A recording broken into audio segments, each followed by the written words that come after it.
బతుకుంటే మా అత్తని మీరు గెట్టడం కాదు, నేనే చెప్పేసి ఉండేదాన్ని. కన్న తల్లి ఇంట్లో రాహుల్ ఎలాంటి వాడో మీకు అర్థం కాలేదా?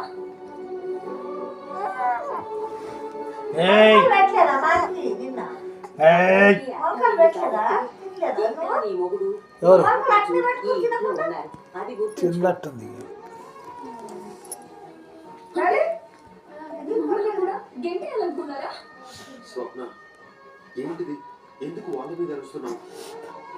ఈ రోజు మనం ఇలా ఉన్నామంటే తలదించుకుంటున్నామంటే కారణం మా అమ్మ.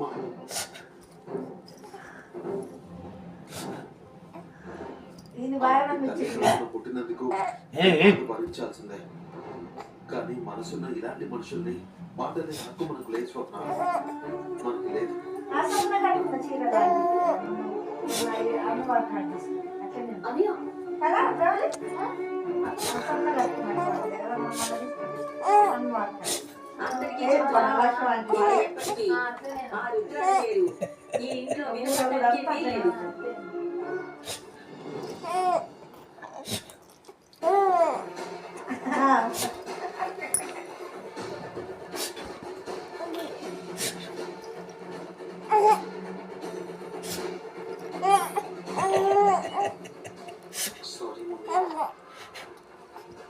సారీ మమ్మీ, ఇంటి దాకా వస్తున్నది తెలియదు.